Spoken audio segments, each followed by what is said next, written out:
a gente começa esse primeiro não, né? Essa continuação do módulo do mosaico bíblico, a gente começa esse módulo novo que é da queda e redenção. E o que esse módulo vai falar? A gente vai ter basicamente até então 4 aulas. Hoje falando da doutrina do homem, a aula que vem a gente falaria do pecado, a terceira aula seria sobre a redenção ou salvação, e a última aula seria sobre Ordo Salutis, que é basicamente a mecânica da salvação, como que Deus salva uma pessoa. Então, este módulo a gente vai pegar essa questão da salvação, do pecado e principalmente do homem. Afinal, se não fosse o homem, não haveria o pecado e sem pecado não haveria salvação. Então, hoje a gente começa esse módulo falando a respeito da doutrina do homem. E antes de começar essa aula, só para a gente ter algumas coisas introdutórias, é um assunto um pouco difícil de falar, porque a Bíblia ela vai trazer grandes e profundas explicações sobre aquilo que o homem é, e algo que é muito difícil a gente conseguir sintetizar em apenas uma aula na EBD, né? E não somente a Bíblia, mas o estudo do homem é algo que está no âmbito da filosofia, da sociologia, da história. Então, a gente tem muitas coisas também extra-bíblicas que valem a pena a gente aprender a respeito da doutrina do homem. Que são coisas que também muitas vezes vão conversar com a palavra de Deus. E esse é o nosso papel como cristão, né? Olhar para a filosofia, olhar para a história, olhar para a sociologia e ter um olhar cristão também acima dessas coisas, né? Ter uma cosmovisão cristã com esses assuntos. Então, a doutrina do homem é um pouquinho difícil da gente falar, então por isso que hoje eu trouxe uma abordagem diferente. Hoje eu trouxe um aspecto muito direto e muito o que eu acho fundamental da doutrina do homem, e não somente um relato bíblico, mas recentemente, acho que ano passado, na verdade, eu dei uma aula para os teens em que eu falei sobre a doutrina do homem, na verdade, eu falei sobre saúde mental. Aí eu falei de 2 pontos da doutrina do homem, a parte bíblica, né, e a parte também do que psiquiatria, a psicologia fala a respeito do que é o ser humano, do que nós somos enquanto seres vivos, né? Hoje a aula é mais ou menos isso. A gente vai seguir a mesma abordagem. A gente vai falar de um âmbito bíblico, o que a Bíblia diz a respeito do homem, de maneira mais sintetizada. Em segundo lugar, a gente vai falar também o que a psiquiatria, o que a psicologia diz que nós somos. E a partir daí, então, encontrar algum ponto de convergência, encontrar se a Bíblia e a ciência podem conversar nesse aspecto do homem. Então, eu não queria aqui trazer muito aquilo que a gente já sabe, de que o homem foi criado para a glória de Deus, foi criado para cuidar do jardim, todas essas coisas, mas eu queria trazer um olhar diferente da importância da gente estudar quem nós somos e a aplicação prática que isso vai ter na nossa vida.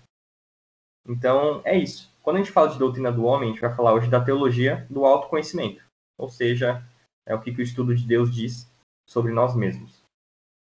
A doutrina do homem, só para começar, ela vai ser dividida basicamente em 2 coisas. Primeiro, a origem do homem. Então, a gente teria que falar de onde o homem veio, quem criou o homem, como o homem foi criado e para que o homem foi criado. E em segunda parte, a segunda parte da doutrina do homem seria falar o que o homem é. O que o homem é do ponto de vista humano, do ponto de vista espiritual, do ponto de vista físico, material e também imaterial. O que o homem é na sua essência. Nessa aula, a gente vai falar apenas daquilo que o homem é. Por quê? Porque a origem do homem, da criação do homem e todas essas coisas, só dando um rápido spoiler, a gente fez um Teolocoff sobre isso. Então, a gente pegou um Teolocoff em que a gente explicou essa questão da criação, a gente tentou trazer também uma abordagem da ciência, né, como conciliar a criação e evolução. É possível, né, conciliar o que a Bíblia diz sobre a criação do homem, o que a evolução diz sobre a criação do homem, como interpretar Adão e Eva, né, nessa questão da nossa fé cristã e também através da ciência. Então a gente fez um Telocoff especialmente sobre isso, então não vai ser o foco dessa aula. Então a gente vai basicamente aprender quem nós somos. E de tantas coisas que a Bíblia diz que nós somos, eu quero focar em uma que eu acho que é o que muda a nossa vida prática, a gente entender que a gente é. Isso que a gente vai falar na aula. E é isso, qualquer coisa pode me cortar, pode fazer pergunta, pode me interromper, pode mandar mensagem aí no chat que os meninos veem aí, me dão um toque qualquer coisa. Beleza? Em primeiro lugar, peguei essa frase do Clemente de Alexandria, que ele dizia assim: a maior de todas as ciências é conhecer-se a si mesmo, porque quem conhece a si mesmo conhecerá também a Deus. João Calvino disse, uma frase que eu já usei na última aula, Quase toda a suma de nossa sabedoria, que deve ser considerada a sabedoria verdadeira e sólida, compõe-se de duas partes: o conhecimento de Deus e o conhecimento de nós mesmos. Aqui em terceiro lugar, uma frase de Agostinho de Hipona que ele dizia: ouso ensinar-te duas coisas, isto é, conhece-te a ti mesmo e a Deus. Em quarto lugar, aqui o mito da caverna de Platão, onde basicamente o resumo desse mito é que o homem liberta-se da tolice ao voltar-se para si mesmo. Não sei se vocês lembram que foi o mito da caverna, mas recentemente em uma pregação, acho que numa quinta-feira à noite, no meu culto de talentos, eu expliquei o que era o mito da caverna de maneira bem simples, né? E basicamente Platão está falando que o homem ele só se liberta da sua prisão espiritual, da sua prisão interior, quando ele olha para si mesmo, quando ele faz uma auto-reflexão, quando ele se conhece. Então aqui eu peguei essas frases que nos mostram a importância que nós temos e que nós somos chamados não somente para conhecer a Deus, como foi o último módulo, mas também a conhecer a nós mesmos. Isso é algo indissociável, conhecer quem Deus é e conhecer quem nós somos. Isso são as coisas mais importantes da nossa sabedoria. Então, só para introduzir, afinal, quem nós somos ou o que somos nós? Na revelação bíblica, nós vamos encontrar não apenas um entendimento suficiente de quem Deus é, mas nós também encontramos uma compreensão radical e autêntica sobre o que o homem é. A Bíblia é suficiente nesse ponto, mostrar quem Deus é e também mostrar quem nós somos. O que a Bíblia vai dizer sobre o ser humano? Em primeiro lugar, o homem ele é uma alma que não se satisfaz com as coisas desse mundo. Isso é importante, esse vai ser o foco da aula. Em segundo lugar, o homem ele é governado por um centro existencial chamado coração. Então, o ser humano tem vontade, o ser humano tem direção, o ser humano tem escolhas baseadas no coração. Em terceiro lugar, que a Bíblia nos ensina que o homem ele é carnal e infinito, ou seja, ele é marcado pela matéria, então ele é carne, ele vai acabar essa parte material. E também, em quarto lugar, a Bíblia nos diz que o homem ele é espiritual e ele é infinito nesse aspecto espiritual, marcado pelo imaterial. Que é aquela questão de nós temos um corpo material e nós também temos uma parte espiritual que é imaterial. E é basicamente isso, os 4 pontos que a Bíblia vai explicar e vai dizer a respeito do ser humano. Então, só para começar, vamos falar do que a Bíblia diz a respeito do ser humano. Então, a gente vai falar de uma antropologia bíblica. E dentre esses 4 conceitos elementares que eu falei até agora, um destes que vai merecer destaque especial é de que o homem é uma alma desejante. Então, uma palavra que tem muito no Antigo Testamento para falar a respeito do homem é essa palavra aqui, nefesh, que é traduzido por alma, e lá no grego ela vai ser chamada de psique, que é da onde surge, né? Psicologia, psiquiatria e todas essas outras palavras no português. É uma palavra muito famosa no Antigo Testamento que a gente vai usar bastante, a palavra nefesh. Gênesis 2:7 diz assim: então formou o Senhor Deus ao homem do pó da terra e lhe soprou nas narinas o fôlego da vida, e o homem passou a ser alma vivente. E aqui alma no hebraico, esse conceito de nefesh. O homem passou a ser nefesh vivente. E aí eu queria fazer uma pergunta para vocês responderem enquanto tomam café. Baseado em Gênesis 2:7, essa última passagem que a gente leu. Vou até voltar aqui para vocês lerem de novo. Então formou o Senhor Deus ao homem do pó da terra e lhe soprou nas narinas o fôlego da vida, e o homem passou a ser alma vivente. A pergunta é, essa passagem nos mostra que o homem tem uma alma? O que vocês acham?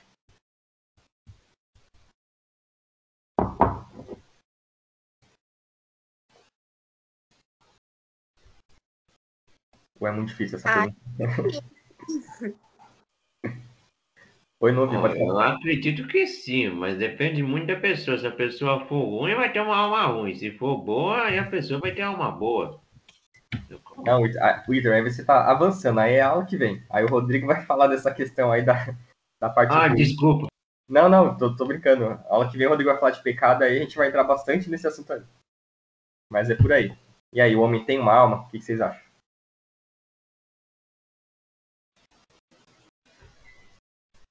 A Aline tinha falado uma coisa que eu não ouvi. Eu acho que Eu ela... falei que eu acho que sim. Ah, tá, sim. Bom, essa Eu também pergunta... acho que sim.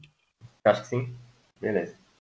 Na verdade, essa pergunta é meio que uma pegadinha, porque a verdade é que não. O homem não tem uma alma. Isso é o foco que eu quero trazer na aula. O homem, ele é uma alma. A Bíblia vai dizer, naquela passagem lá que a gente acabou de ler, não que Adão passou a ter uma alma. Ali diz que o Adão passou a ser alma vivente. Ele passou a ser uma alma vivente. Ele se tornou alma. Então isso é algo muito importante que a gente tem que lembrar. O homem, ele não tem um corpo e tem uma alma. O homem, ele é corpo. O homem, ele é alma. Claro que no fim acaba sendo, né, a mesma coisa, mas se você ir a fundo do assunto, você vai ver que tem uma certa diferença falar se o homem tem uma alma ou se o homem é alma. Então, quando a gente pensa que o homem tem uma alma em oposição ao corpo, isso é uma antropologia controlada pelo dualismo alma-corpo. Isso é uma antropologia platônica. Platão criou essa ideia, não foi a Bíblia. A Bíblia em nenhum momento diz que a gente tem uma alma e que a gente tem um corpo. A Bíblia nos mostra que o ser humano ele é corpo e a Bíblia nos mostra que o ser humano ele é alma. Ele é um ser inteiro. E é por isso que aqui eu trago as minhas críticas a respeito daquele famoso termo que a gente usa na teologia, que é dicotomia e tricotomia. Vocês provavelmente já ouviram falar isso, né? Tricotomia é o que, pelo menos, as pessoas mais próximas da gente, vocês conhecem, vão acreditar, que o ser humano ele é dividido em 3 partes. Tricotomia. Então, ele é dividido em corpo, ele é dividido em alma e ele é dividido em espírito. Eles creem que o corpo é a parte material, aí o homem tem uma parte imaterial que são 2 partes. A alma, que é basicamente os nossos desejos, nosso coração, essas coisas assim, e o espírito, que é o que faz comunicação com Deus. Então, essa é a tricotomia. E a dicotomia, ela vai crer que, na verdade, o homem é dividido em 2 partes. Ele é dividido em corpo e alma. E a palavra alma e espírito ali seria termos intercambiáveis. Eles creem que no Novo Testamento a palavra alma e a palavra espírito significam a mesma coisa. Só que às vezes o autor usa alma, às vezes ele usa espírito. Mas no fim, ambos significam a mesma coisa. E por que eu tenho uma crítica a esses 2 termos? Porque são 2 termos um pouco ultrapassados na teologia atual. Porque essa divisão corpo, alma, material e imaterial é uma coisa que não é muito compatível com a Bíblia. Toda teologia que tenta dividir o que nós somos não é algo tão compatível com as Escrituras. Então, qual que é o termo mais moderno que está usando ultimamente? É o termo de unidade condicional, ou também unidade psicossomática, que é uma forma de falar que o homem ele é uma coisa só. Ele é corpo e ele é alma. Ele é corpo, ele é espírito. Ele é material e ele é imaterial. Isso é importante porque a gente consegue entender que não faz sentido essa dicotomia desse dualismo que a gente vive, né? Essa questão de separar o que é sagrado do que é profano, separar o que é secular do que é da igreja. Na igreja eu sou de um jeito, mas na minha faculdade eu não preciso pensar do jeito que eu penso na igreja. E a gente acaba criando esse dualismo, a gente esquece que a gente é o corpo e a gente é a alma a todo instante. Então, ô Renato, Pode falar. só para ver se eu entendi então. Aí você tá falando que nesse pensamento aí dessa antropologia dualista é como se fossem cada uma coisa, né? Como se a alma fosse uma coisa e o corpo fosse uma outra coisa, né? Como se fossem Isso. coisas, entre aspas, independentes. É isso? Isso, que é muito marcado pelo gnosticismo, né? Daquela questão de que o É, corpo é a parte ruim e a alma é a parte boa. eu ia puxar isso daí, né? Beleza. Gosto.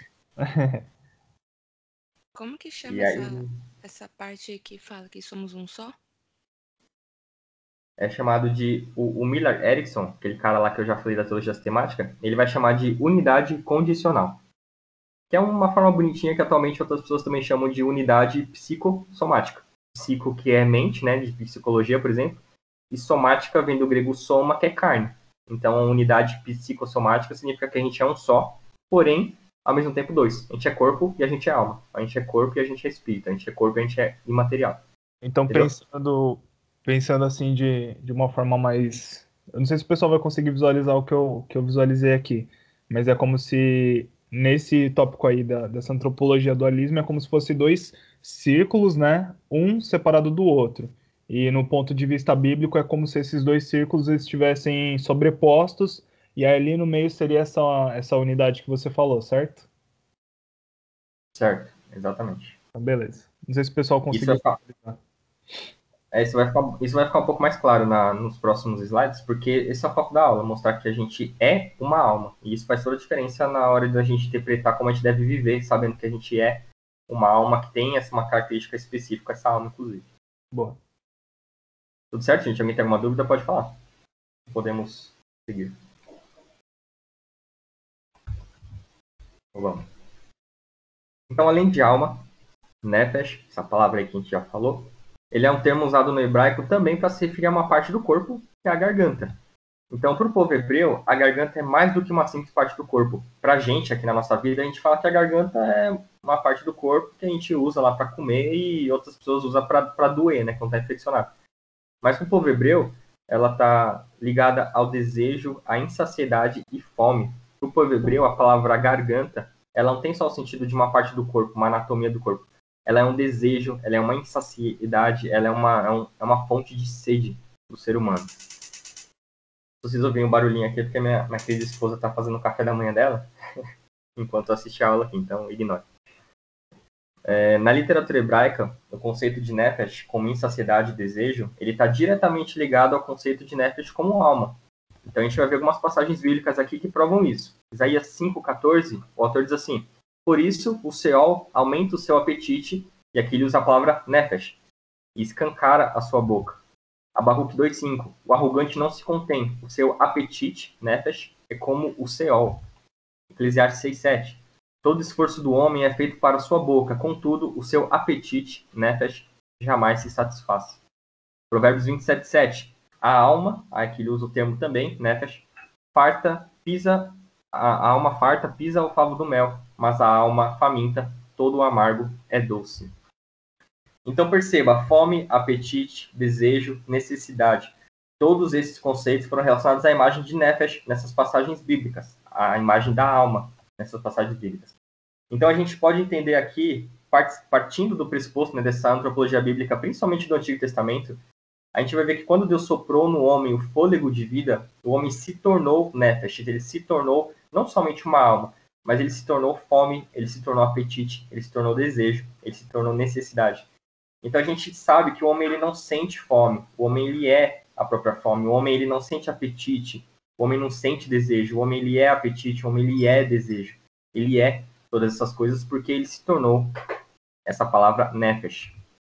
E a pergunta é, o homem é fome do quê? O homem é apetite do quê? O homem tem desejo de quem? O homem tem necessidade de quem?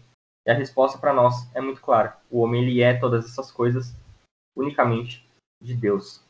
E é por isso que John Piper vai dizer que o homem foi criado para encontrar a plenitude ou a satisfação plena apenas em Deus. O salmista, lá em Salmos 42, 1 ao 2, ele vai explicar exatamente isso, esse conceito de nefesh, esse conceito de alma do ponto de vista hebraico. Como a corça anseia por águas correntes, a minha alma anseia por ti, ó Deus. A minha alma tem sede de Deus, do Deus vivo. Quando poderei entrar para apresentar-me a Deus? Então, aqui a gente aprende que o apetite da alma humana, ela converge para apenas um meio de satisfação perfeita. E esse meio é Deus. Quando a gente entende que nós não temos uma alma, mas nós somos alma, nós somos um ser que deseja, um ser que tem fome, um ser que busca satisfação, um ser que busca desenfreadamente a nossa felicidade, a gente percebe que a única maneira de satisfazer totalmente esse desejo da nossa alma é encontrando isso unicamente em Deus. Essa é a parte da antropologia bíblica. E como eu disse, eu queria fazer algo diferente hoje. Não somente trazer a antropologia bíblica, mas também trazer uma parte um pouco mais atualizada do que a ciência diz que nós somos e ver se essas duas coisas conseguem conversar. Se aquilo que a psiquiatria diz também consegue conversar com aquilo que a Bíblia diz. Então, grava essa última frase. O homem ele é alma, o homem é sede, o homem é fome, o homem é necessidade unicamente e exclusivamente de Deus. E aqui, então, a gente vai para a segunda parte da aula. Antes disso, antes da gente ir para a segunda parte da aula, tudo certo até aqui? Alguém tem alguma dúvida? Alguém entenderam o conceito do que o homem é que eu quis trazer aqui nessa primeira parte? Tem alguma dúvida? Eu queria só complementar. Vai parecer que eu estou discordando um pouquinho de você, mas não tô, tá? Tem como voltar para outro slide rapidinho? Isso. Esse último tópico, né? O homem tem fome do que ou de quem, né? Unicamente de Deus.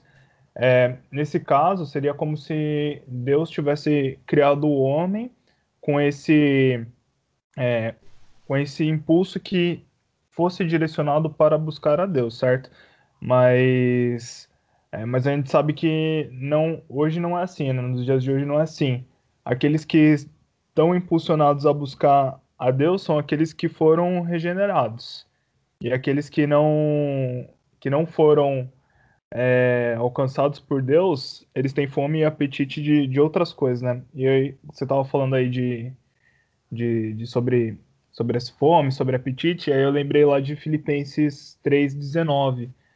Na NVT tá falando sobre aqueles que são inimigos da cruz, né? E aí Paulo ele fala, estão rumando para a destruição, o Deus deles é seu próprio apetite, né? Em outras versões, na NVI tá falando que é o estômago, na Almeida Revista Atualizada, ou na Nova Almeida tá falando que é o ventre, né? Então, aí eu entendo que para aqueles que não foram alcançados por Cristo, o seu apetite e a sua fome tá neles mesmos, né? No seu, enfim, nos seus próprios desejos. Enquanto nós que fomos alcançados por Deus, aí sim a nossa fome e o nosso apetite está direcionado para buscar mais a Deus, né? Isso que você falou é inclusive algo que eu ia tentar trazer. É mais uma conclusão da aula, né? Na aula a gente acaba chegando a essa conclusão, né? E é isso, o homem ele sente fome, o homem ele desejo, ele é necessidade. E aqui eu coloquei unicamente de Deus. Agora, sim, tem as pessoas do mundo que não se satisfazem em Deus. A questão é, elas têm fome de Deus, mas elas não sabem, ou elas têm fome de qualquer outra coisa que não seja Deus. Esse é o ponto que eu vou chegar no final da aula. O homem ele desejo de todas essas coisas. O problema é que o homem só vai se satisfazer em Deus. Todas as outras formas do homem se satisfazer não serão suficientemente úteis para a sua satisfação se não for na pessoa de Deus. E aí que entra a questão do mundo, e não somente do mundo, mas a nós mesmos. Onde nós temos saciado as nossas necessidades, onde nós temos saciados o nosso desejo. É unicamente em Deus, ou a gente se sacia em outras coisas também nesse mundo? Ou a gente também pega o nosso próprio apetite, a gente pega o nosso ventre e faz dele um Deus? Então é isso que é algo que a gente vai falar nessa pegada mais pro final da aula. Desculpa ter adiantado aí, mas Então, isso tá certo. mostra pra gente como é importante a gente se conhecer, né? Porque daí se a gente faz uma introspectiva, né? Se a gente se autoexamina e a gente pensa, poxa, do que eu tenho apetite, né? Se eu fui criado com uma necessidade, um apetite, e eu não tenho buscado a Deus, como que realmente tá a minha vida espiritual, né? Então, o fato de eu me conhecer e eu poder fazer essa autoanálise sobre a minha vida me mostra como que eu tô também diante de Deus, né? Sim, sim. É isso. Alguém tem alguma dúvida? Ou a gente vai para a segunda parte? Tudo certo? Acho que sim. Então é isso. A gente falou o que a Bíblia diz. Gravem isso na cabeça. Nós somos uma alma desejante. E agora a gente vai falar um pouquinho qual que é o outro lado da moeda. Não necessariamente o outro lado da moeda, mas o que a ciência vai dizer que a gente é. Não somente o que a Bíblia diz, mas o que a psiquiatria, o que a psicologia vai falar, o que o ser humano é, o que é a nossa mente. E aqui eu trouxe um pouquinho do que Freud falou, do que nós somos. Então, vocês já ouviram falar desse cara aí? Um cara muito polêmico, um cara complicado. Mas Sigmund Freud, um médico neurologista e psiquiatra, nasceu em 1856, na região da Morávia, na Áustria, que é a atual República Tcheca, e morreu em 1939. E esse cara ele foi considerado o pai da psicanálise, que é basicamente uma investigação clínica e teórica da psique humana, da mente humana. Não necessariamente da personalidade humana, mas só para ficar mais simples de explicar, né? E o que acontece? Freud ele foi tão importante para o século passado que foi chamado na psiquiatria do século freudiano. Então foi um cara que revolucionou a psicologia moderna, a psiquiatria moderna, apesar de que atualmente muitas coisas dele acabaram sendo refutadas, porque a ciência, né, vai evoluindo, vai progredindo e vai vendo que algumas coisas não é bem assim. Mas ele divide um ser humano em basicamente 3 coisas que são fundamentais para a gente entender um pouquinho do que é a nossa mente. E isso é algo que provavelmente vocês já ouviram falar, porém, às vezes, nunca explicaram muito bem. Mas então ele divide a nossa mente em 3 instâncias, que ele chama, em 3 partes. O id, o ego, ou eu, e o superego. A gente vai dar uma passeada nesses 3 aqui, bem introdutório, uma parte bem rápida, só para a gente, no final, ver onde a gente consegue encaixar a nossa fé em toda essa coisa que ele criou. Então, em primeiro lugar, primeira parte da nossa mente, Freud chama de id, ou umas pessoas chamam de id. E id significa isso, que é o núcleo da nossa psique. Eu coloquei esse foguinho aqui no lado porque é basicamente isso, é o núcleo, é o centro, é como se fosse um fogo que existe dentro da nossa mente. E o id, ele é responsável, ele é totalmente inconsciente, ele é movido por impulsos e desejos, que ele vai chamar de pulsões. Seja pulsões de vida, seja pulsões de morte. A verdade é que essas pulsões, predominantemente a da vida, ela nos faz termos essa busca do prazer e esse afastamento do desprazer. Então, o id, ele é primitivo e busca o prazer e satisfação imediata nas nossas vidas. Então, o id nada mais é do que a parte do nosso cérebro, a parte da nossa mente que controla os nossos impulsos. Ela é o nosso desejo, ela é as nossas pulsões. E isso Freud dá o nome de id, que é uma parte nossa que vai ter essa responsabilidade, né, de nos gerar desejo, de nos gerar vontade, de nos gerar impulsos. É como se fosse um instinto. É o instinto humano, é um instinto primitivo daquilo que nós somos. E os prazeres e desejos do id, eles precisam ser externalizados. Uma vez que a gente tem vontade, uma vez que nossa mente tem vontade, tem desejo, esse desejo precisa ser externalizado de alguma forma, precisa alcançar o mundo real de alguma forma. Preciso criar um meio de satisfazer esse meu impulso. E a nossa mente faz isso através da segunda parte da mente, que Freud chamou de ego. E essa segunda instância da psique, chamada ego, é basicamente o contato da nossa mente com a realidade. Ela vai comunicar o id com o mundo externo. O ego, ele vai ter a função de suprir as pulsões do id, buscando um meio de canalizar seu desejo para a realidade possível. Então, o ego, que é a nossa parte da mente, uma parte mais centrada, ela vai decidir quando e como as pulsões do id serão satisfeitas. Então, é basicamente essa maneira de pensar. Por exemplo, você tem um desejo imenso de alguma coisa. Por exemplo, você tem um desejo abrupto de comer alguma coisa. E o ego, ele faria o seguinte: ok, você tem esse desejo, agora como eu vou fazer isso possível na realidade? O que eu vou fazer? Eu vou comprar uma pizza?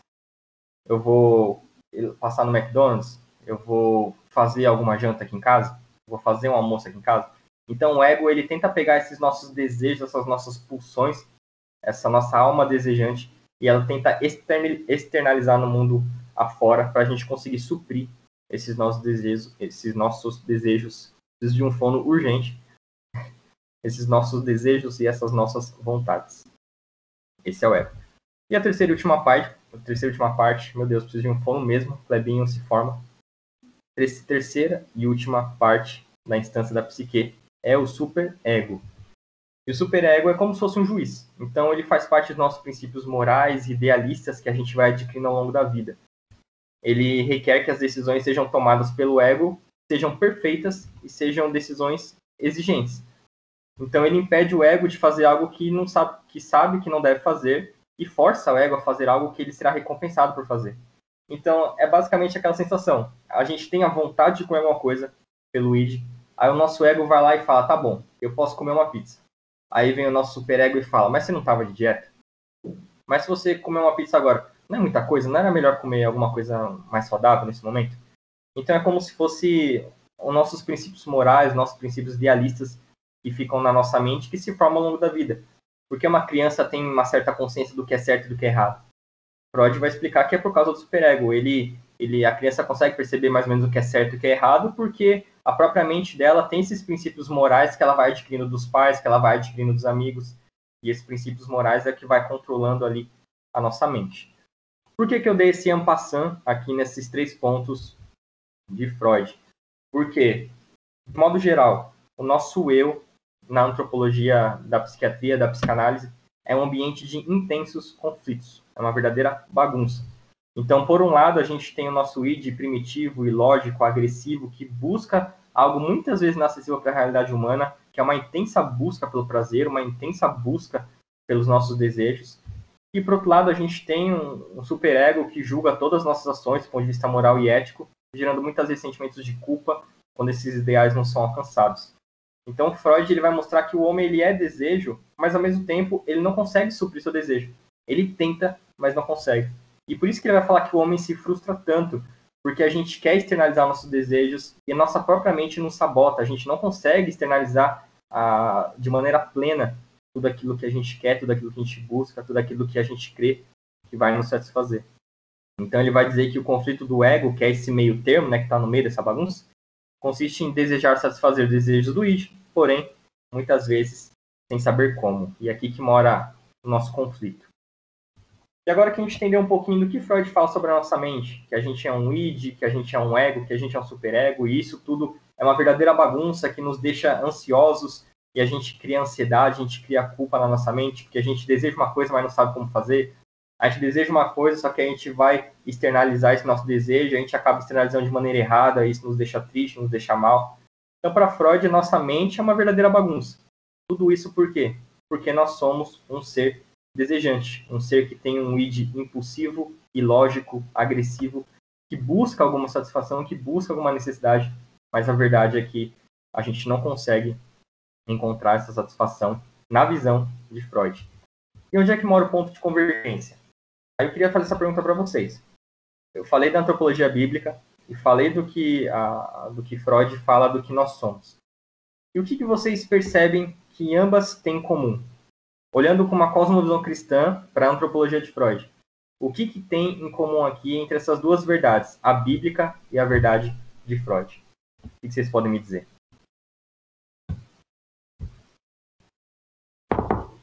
Ou não tem nada em comum? Se achar que tem nada em comum, pode falar também.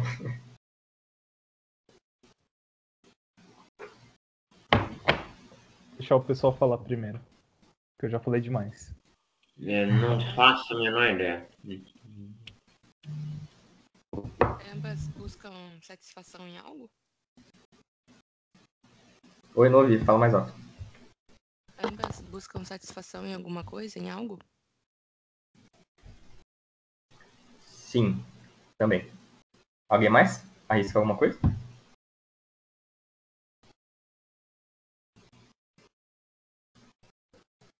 Que é por aí então, né? Então a Dani falou que ambos buscam satisfação em algo. E sim, é basicamente isso. Ambos concordam que o homem é uma alma desejante, o homem é movido a impulsos e pulsões interiores que precisam ser supridas quando externalizadas em algo. Então, neste ponto aqui, dessa convergência, tanto a Bíblia quanto Freud vai nos mostrar que nós somos um ser que deseja. Nós somos um ser que busca alguma coisa. Nós somos um ser que tenta satisfazer todas as nossas vontades interiores, os nossos desejos interiores, seja eles manchado e movido pelo pecado ou não, que aí na aula que vem o Rodrigo vai falar melhor do pecado. Mas de modo geral, os dois concordam que nós somos um ser que deseja, um ser que tem vontade e um ser que precisa externalizar a nossa vontade. É por isso que eu trouxe muito foco a essa questão de que nós somos um ser humano que tem vontade, um ser humano que tem desejo. E eu acho que aqui é o ponto mais importante da antropologia bíblica, entender esse lado nosso de ser humano. E neste ponto, a antropologia bíblica ela vai explicar algo que Freud não conseguiu explicar. Então ela vai dizer que o que o homem deseja? Qual a única coisa capaz de suprir inteiramente os desejos humanos? Qual que é a única forma do ser humano canalizar suas pulsões em algo que não vai trazer frustrações? Então a Bíblia consegue explicar exatamente isso. Freud não conseguiu explicar. Para ele, o homem sentia desejo? Sim. O homem tentava externalizar desejo? Sim. O homem consegue externalizar desejo? Sim. Mas qual que é o problema? O homem não sabe fazer isso de maneira perfeita. E por isso que existe a culpa, por isso que existe a ansiedade. O ser humano não consegue se satisfazer com as coisas desse mundo. E Freud parou por aqui. Ele não conseguia ir além. Ele não conseguia explicar o porquê disso. Mas a Bíblia nos mostra. E isso acontece justamente porque o homem tem desejo de uma coisa que somente é satisfeita na pessoa de Deus. E quais que são os nossos erros com relação a essa questão de externalizar os nossos desejos, né? Eu separei aqui 2 pontos principais, que é o que a gente tem que lembrar dessa aula, que é o mais importante que a gente tem que lembrar para as nossas vidas. Nosso primeiro erro, a gente externaliza nossos desejos naquilo que não é Deus e naquilo que não é sua vontade.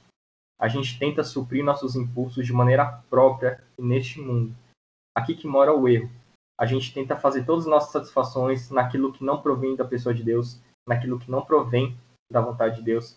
A gente toma os pés pelas mãos, a gente acaba tomando decisões que estão longe dos planos de Deus, porque a gente é uma alma que tem fome, que tem sede, que tem necessidade, e às vezes a gente erra, porque a gente escolhe aquilo que não é Deus, e a gente escolhe aquilo que não é a sua vontade. E, em segundo lugar, o segundo erro que a gente comete, a gente coloca muito nossas expectativas naquilo que pode ser perdido, emprego, amizades, relacionamentos. Ou seja, a gente cria o nosso próprio Deus. Uma vez que a gente não consegue externalizar nossos desejos na pessoa de Deus, a gente cria os nossos próprios deuses. A gente cria o nosso emprego como um Deus, a gente faz de nossas amizades um Deus, a gente faz de nossos relacionamentos um Deus, a gente faz de nosso ventre um Deus, como o Rodrigo falou lá no começo da aula. Então esse é o nosso segundo erro. A gente não consegue externalizar em Deus, a gente acaba criando os nossos próprios deuses. É aqui que mora a idolatria. Quando eu idolatro meu emprego, quando eu acho que meu emprego vai me satisfazer plenamente, quando eu acho que é a minha amizade que vai me satisfazer plenamente, quando eu acho que é o meu namoro, que é o meu casamento que vai me satisfazer plenamente, eu estou colocando minha expectativa em tudo aquilo que pode ser perdido. Por quê? Porque eu coloco minha expectativa naquilo que não é Deus. Naquilo que não é Deus, naquilo que não é sua vontade. E esses são os dois erros que a gente, como alma desejante, a gente tem que aprender a se esquivar desses erros.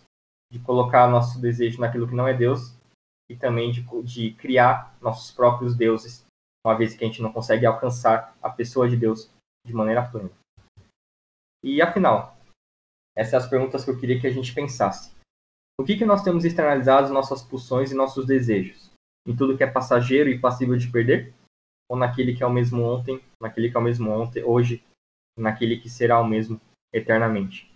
Essa é a pergunta que tem que ficar pra gente, uma vez em que a gente é essa alma que tem desejo, que tem ansiedade, que tem vontade, uma alma que é comparada a uma garganta no Antigo Testamento, uma alma que o Antigo Testamento compara que é uma garganta como se fosse o Seol, como se fosse o inferno que busca, que tem fome das almas dos ímpios que estão indo para lá.